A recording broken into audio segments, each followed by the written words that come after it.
السلام عليكم ورحمة الله وبركاته. تحية طيبة مباركة لكل متتبعي الكرام، متتبعي قناة مصدق رسم. أنا جد متأسف على هذه الغيبة الطويلة نظرا لظروف مرضية، وكنتمنى من الله نعود إلى الدروس عودة مباركة باش نجدد الحماس والاستفادة في كل هذه المرحلة إن شاء الله. الدرس 441 من دروس القناة، دروس رسم المناظر الطبيعية. عنوان الدرس اليوم: تحدي رسم الجبال بواقعية خيالية والنتيجة صادمة. شتو تخطيط ديال الجبال؟ عندي جبال في هذا المنظر الطبيعي فقط كنخطط بفرشاة لسان الطير وباللون الأزرق. الجزء الأعلى غنبدا نلون فيه كيف ما شفتو باللون الأصفر. على مستوى خط الأفق غنبدا باللون الأصفر، وغندير واحد المساحة خفيفة باش ندرج اللون ديال السماء، لأن غيكون لون تيركواز ومن وراه لون أزرق كيف ما غتشوفوا.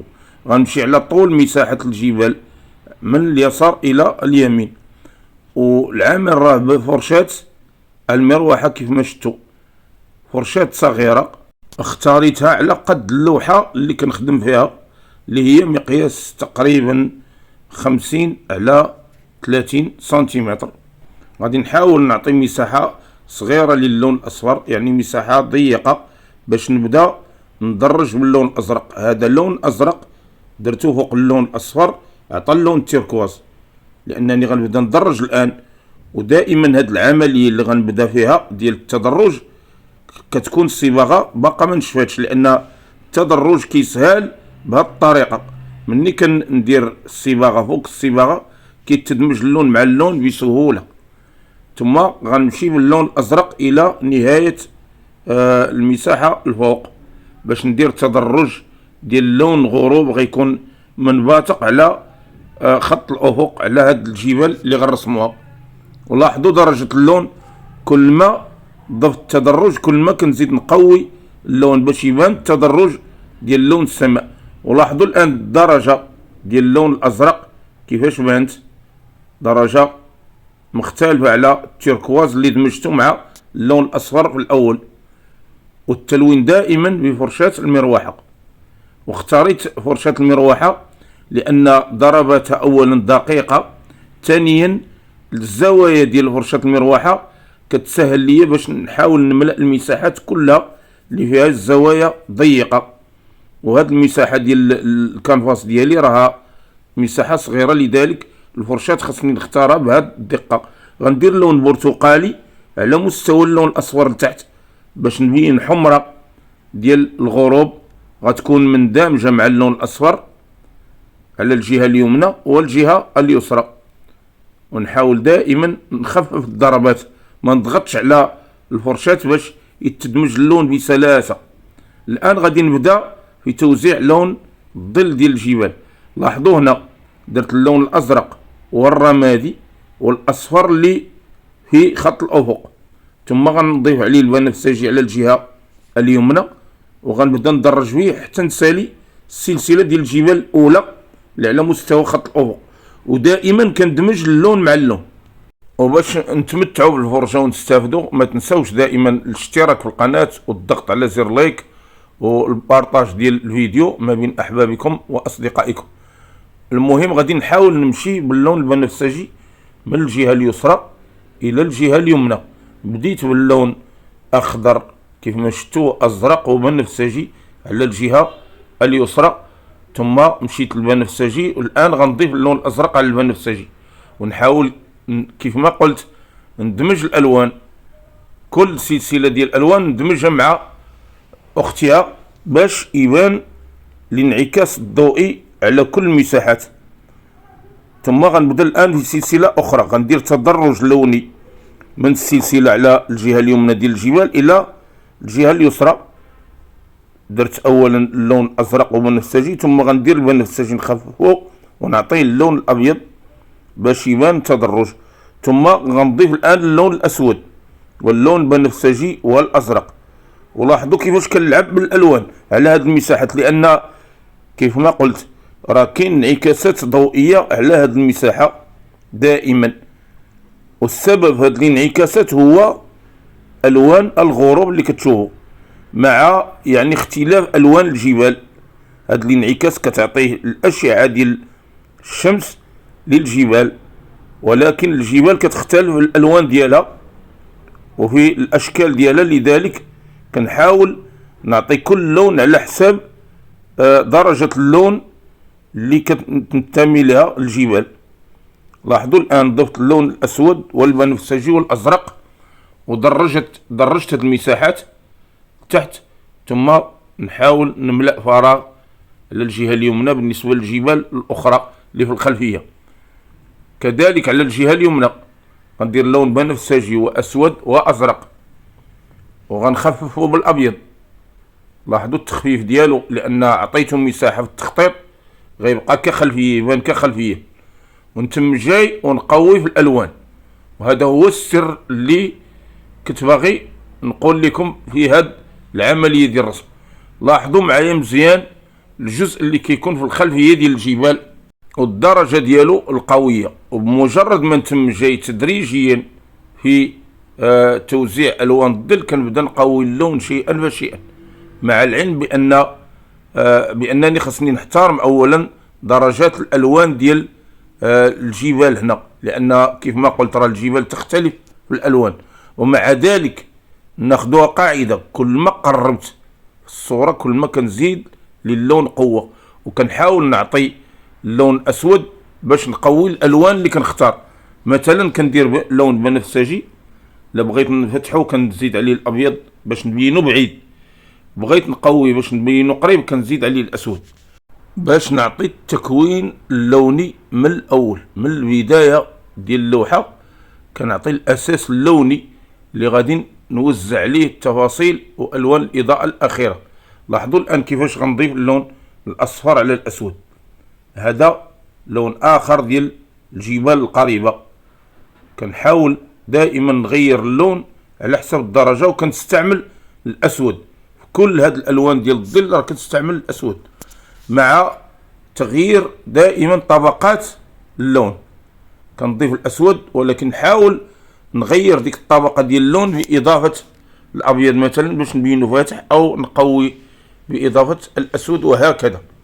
هنا مقدمة الصورة عندي جبال باينة وواضحة، غنديرها باللون البني اللي دمجت فيه اللون الأحمر والأسود، وغنحاول حتى هو ندير ليه درجات، وما بين طبقة ديال اللون وطبقة غادي نحاول نغير اللون مرة أخرى. كيف ما كتشوفوا فهاد الجهة بالضبط، على الجهة اليسرى درت لون بني قوي وفتحته شيئا ما، وعاود درت نفس الطبقة ديال اللون، وهكذا غادي نمشي حتى آخر هاد السلسلة ديال الجبال، وغندير لون أسود وبني، وغنحاول نكتر من اللون الأسود باش تبان الزاوية ديال الجبل فيها ظل قوي كيف ما كتشوفوا.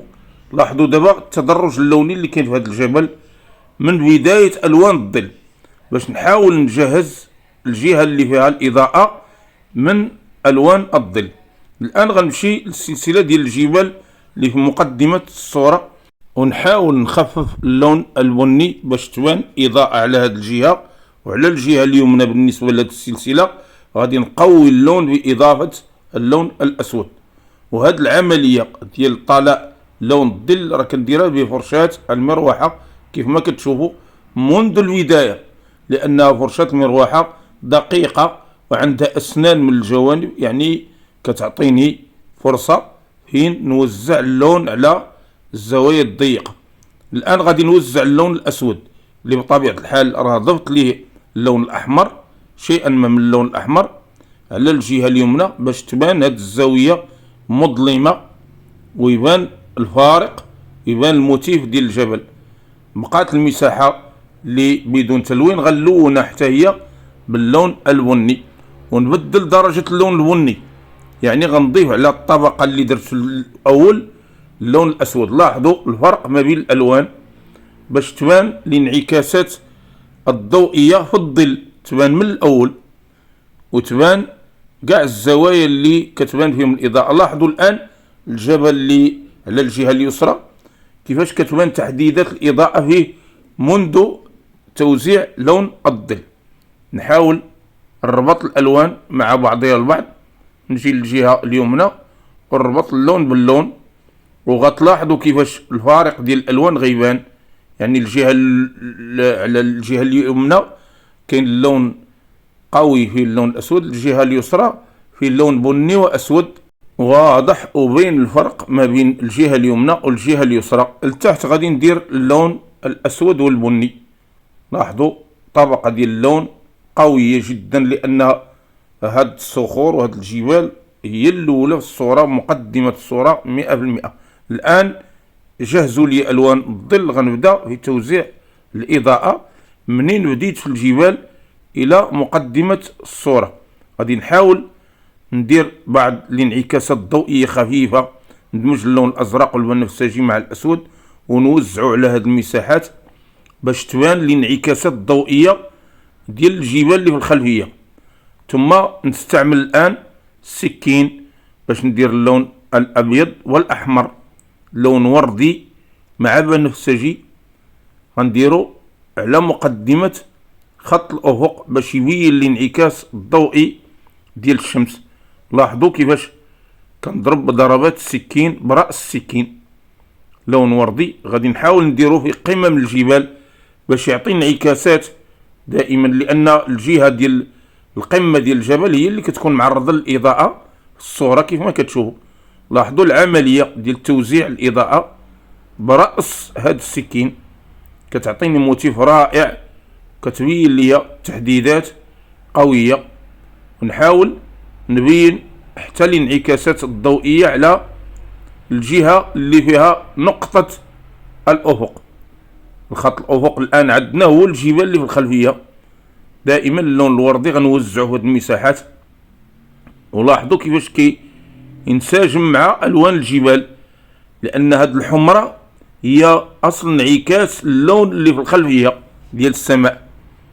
ثم غادي ندير لون بنفسجي وأزرق ورمادي ونوزعه على المساحة اللي بقات في الجبل باش يعطي واحد الرفلي وانعكاس آخر يبين فيها اللون ديال التفاصيل ديال الجبل بفرشاة لسان الطير. لاحظوا كيفاش كنحاول نخدم بالفرشاة بسلاسة وكنديرها مسطحة باش تعطيني الموتيف، ضربات خفيفة باش تبين ليا الانعكاس الضوئي ديال الجبال وما يبقاش يبان اللون ميت، لأن هاد الألوان ديال الظل بدون هاد التحديدات راه كتبان ميتة. الآن التفاصيل ديالها بدات كتبان وتخرج باش تعطيني كل التفاصيل اللي كاينة في الجبال.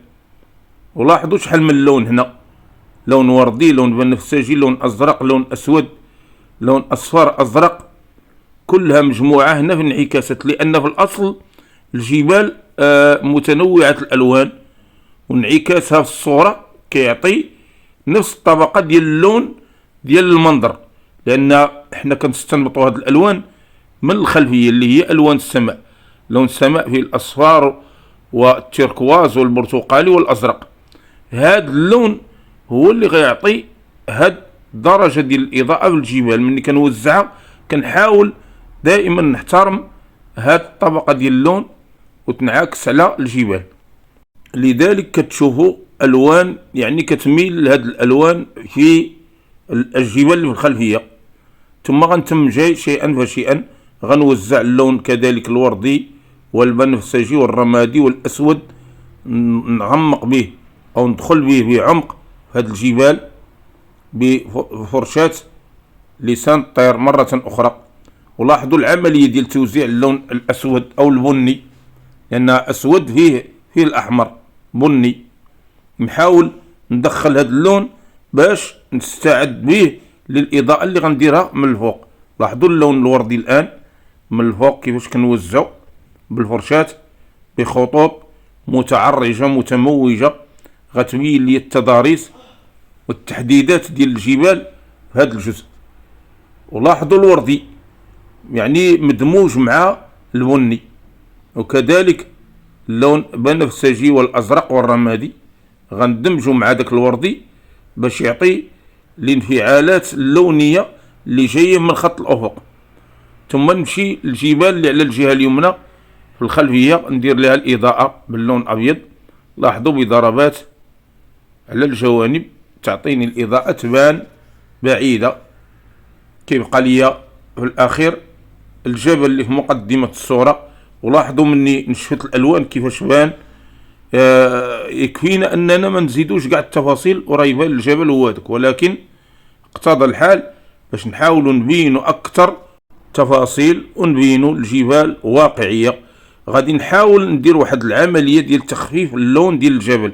لون الجبل درتو بني قويت فيه اللون الأسود، أسود درتو بالأحمر والأسود مع خفيف ديال الأبيض. زدت الأبيض عطاني هذا اللون اللي كتشوفوا فيه لون كأنه بوردو أو لون قرمزي. غادي نحاول نخفف اللون بإضافة الأحمر والأبيض والبرتقالي. ولاحظوا العملية الآن كيفاش كيبان اللون. غادي نبدا نخفف فيه تدريجيا ونضربه بالفرشاة على الجوانب باش يبين انعكاسات فقط، لأن حظ هذا الجبل من الانعكاس الضوئي قليل، لأنه غيبان في المقدمة ديال الصورة. لذلك الانعكاس اللي جاي من الجبال غادي يضرب على الجهة اللي معرضة للانعكاس. لذلك غادي نحاول نجر بجرات خفيفة على الإضاءة ونخلي دائما لون العمق طاغي على الجبل. ولكن هادشي ما غاديش نديرو من دابا، ولكن حتى الأخير غادي نحاول نوزع واحد الإضاءة هي اللي غادا تختم ليا هاد الجبال وغتبين ليا الواقعية والمنظر بقوة في الأخير. لاحظوا الآن كيفاش كنوزع اللون القرمزي في الجوانب ديال الجبال والصخور اللي كاينة في المقدمة ديال الصورة. مرة أخرى نحاول دائما نسترسل في توزيع الإضاءة الأولى أو هذه الطبقة الأولى ديال لون الإضاءة. من بعد غادي نبدأ نوزع الآن في لون قرمزي مع الأصفر. ولاحظوا الآن غادي ندير القرمزي والأصفر. لاحظوا كيفاش عطاني القرمزي والأصفر، نديرو فوق هاد الألوان باش نبين التدرج اللوني والانعكاسات الضوئية في الجبل. لاحظوا ضربات الفرشاة خفيفة وسريعة، نحاول نديرها بسرعة لأن عملية خطف الفرشاة هي اللي كتعطيني الموتيف اللي كتشوفوا فيه. ولاحظوا حتى كيفية مسك الفرشاة والعمل بها، كنديرها مسطحة لأن الفرشاة ملي كنقلبها كتعطيني هاد العملية ديال التوزيع. ولكن الضربات والكيفية ديال ضربات الفرشاة ستكون خاطفة وقانونية، يعني منمشيش نسترسال بها، نحاول نضربها بخفة، ضربة خفيفة باش نبين الموتيف. الآن غنوزع اللون الأسود. الأسود غنلونو أو نوزعو باش نبين العمق في الجبال، لأن الحظ ديال العمق هنا خاصو يبان. أنا كنهيئ الآن الجبال لاستقبال الإضاءة الأخيرة اللي غتكون خاتمة في هذا المنظر. لاحظوا غنمشي دائما للزوايا اللي غيكون فيهم الظل وغتكون فيهم الألوان مظلمة في الجبل. لاحظوا ما غاديش نوزعها كلها. لاحظوا اللون كيفاش غادي نوزعو بنفس الفرشاة. ومرة أخرى نتكلم على اللون الأسود في المناظر الطبيعية لأحبابي اللي كينكروا وجود اللون الأسود في الرسم. وهذه الفكرة راه لا أتفق مع من ينكر وجود اللون الأسود في المنظر الطبيعي أو في الرسم عموما. ثم كتشوفوا بالعمل بأن اللون الأسود له دور عظيم كبير في الرسم. كتشوفوا كيفاش كيبين الألوان وكيفاش كيزيد لطبقات اللون العمق. الآن باللون الأزرق والبنفسجي والأبيض غنبدا نوزع الآن الثلوج ونبدا نعطي في تحديدات بنفس الفرشاة باش نبين الثلوج ونبين الإضاءة في هذه الجبال. ودائما كنخدم على مقدمة الصورة، يعني الجبل اللي في المقدمة ديال الصورة. لاحظوا كيفية التعريق، كيفية ضربات العشوائية المنظمة اللي كتعطيني الموتيف وتحدد لي بعض التحاديد أو التقاسيم اللي غتبين لي الإضاءة القوية في الجبل، وغتعطيني حتى تحديدات تبين الشكل ديال الجبال اللي كنرسم فيها الآن. لاحظوا العملية وتوزيع اللون الأزرق والبنفسجي والأبيض. الخطوط من الفوق باش نبين الإضاءة كاملة، خطوط رقيقة غتحدد ليا الحدود ديال الجبل والشكل ديال الجبال. غادي نزيد نخفف اللون بإضافة الأزرق والأبيض. ولاحظوا الفرق ما بين الطبقة الأولى ديال اللون والطبقة الثانية، يعني الأولى ضيف لها البنفسجي بقوة، الثانية غنضيف لها الأزرق بقوة. ودائما الأبيض راه حاضر في التوزيع. لاحظوا كيفاش كنوزع بالفرشاة، نحاول دائما نضرب ضربات عشوائية ونزيكزاكي الضربات باش نحافظ على التوازن اللوني اللي غندير والضربات والكمية ديال الضربات، يعني ما خصنيش نكدس الألوان كما أقول دائما. لاحظوا كيفاش كتبان. ولون العمق نحافظ عليه، يعني اللون الأول ما نقتلوش يبقى باين وواضح. غندخل في الجبال اللي على الجهة اليمنى بنفس الطبقة ديال اللون. طبيعة الحال كنغير طبقة اللون مرة كنزيد ونقص على حساب كل انعكاس ضوئي في مساحة، لأن كل زاوية راه عندها واحد النوع ديال الانعكاس، ما غاديش نمشيو بنفس طبقة اللون. لاحظوا ولا لاحظتوا معايا بأن الجهة اليسرى فيها لون، على الجهة اليمنى لون آخر، الآن على أقصى اليمين لون آخر، لأن نفس الألوان ضفت عليها الأصفر، اللون البنفسجي والأزرق والأبيض ضفت عليهم الأصفر والبرتقالي. ولاحظوا دابا الطبقة الآن كيفاش تبدلت. غادي نعطيها في المساحة اللي فيها الظل على الجهة اليمنى بنفس الفرشاة، نجر جرات باللون البرتقالي والأصفر، ثم غنبدا في توزيع اللون الأصفر على الجهة اليسرى بالنسبة للجبل. هاد الثلوج اللي غتبان نتيجة ألوان السماء، لأن إلا جينا نحللو اللون هنا، هادي ثلوج في الأصل كتبان بيضاء مع الوقت، لأن العمق ديال اللون وطريقة توزيع اللون كتعطينا جوج مسائل، العمق والوقت، كتعطي حتى الوقت وكتبين حتى المساحة ديال الجبال. راه توزيع طبقة الألوان وطريقة توزيع طبقة الألوان كتلعب دور في حركة المنظر، هي اللي كتعطي ديك الروح في المنظر، كتبين الحركة والعمق، المساحة، الهواء.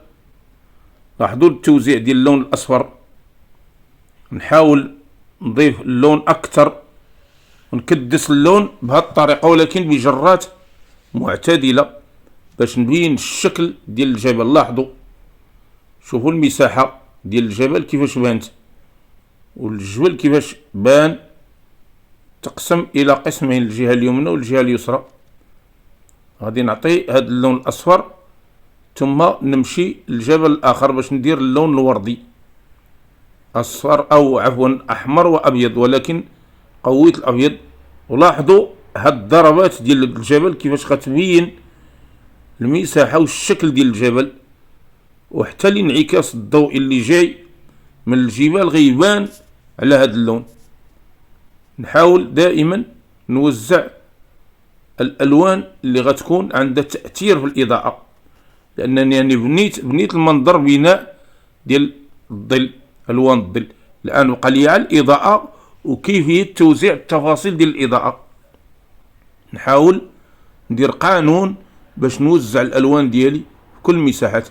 اللون الوردي غادي ندمجو مع اللون البنفسجي ونديرو فوق اللون اللي درت الأول اللي هو الأزرق والبنفسجي والأبيض.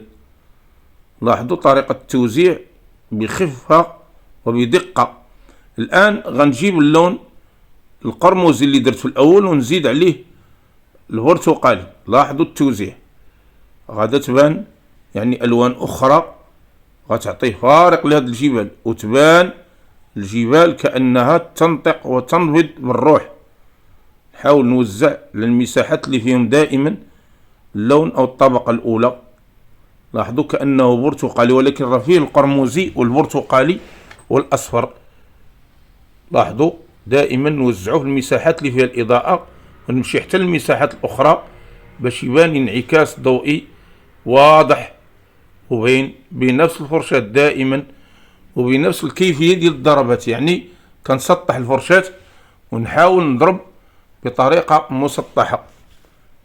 لاحظوا العملية ديال التوزيع. الآن غادي نضيف على اللون البني لون أصفر وأزرق، ونحاول نوزعو دائما في المساحات اللي فيها الانعكاسات الضوئية لتحت في هاد الصخور اللي مقابلة للجبال، لأنها صخور وجبال هنا في المنظر شادة متراكبة في سلسلة من الجبال.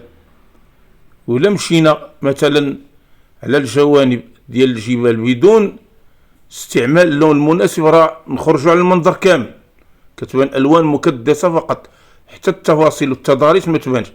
الان جا دور اللون الاسود مره اخرى، غنوزعو باش نبين العمق مره اخرى ويبانوا الجبال عندهم فوارق، وتبان كل سلسله ديال الجبال المساحه ديالها والاضاءه ديالها. لاحظوا دور اللون الاسود هنا كيفاش غيحدد ليا القوه ديال الجبال وغيبين ليا الشكل ديال الجبال اللي كنرسمو فيها بفرشاة لسان الطير الكبيرة. لاحظوا غادي نحدد هاد السلسلة ديال الصخور اللي في المقدمة ديال الصورة بهذا اللون الأسود، وبطبيعة الحال اللون الأسود هنا راه ضيف ليه اللون الأحمر باش يبان.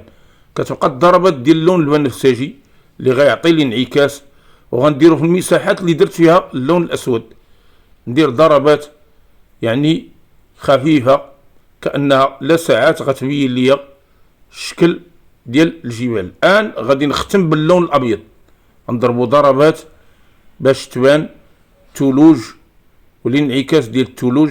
نديرها في اللون الأصفر ونديرها في اللون البنفسجي والأزرق، وغتكون هذه آخر مرحلة ديال هاد التوزيع اللوني بنفس الفرشاة كما قلت، لأن اللون الأبيض هو آخر مرحلة في الإضاءة، هو اللي كيشعل كما يقال المنظر وكيبين المساحات الواضحة باللون الأبيض.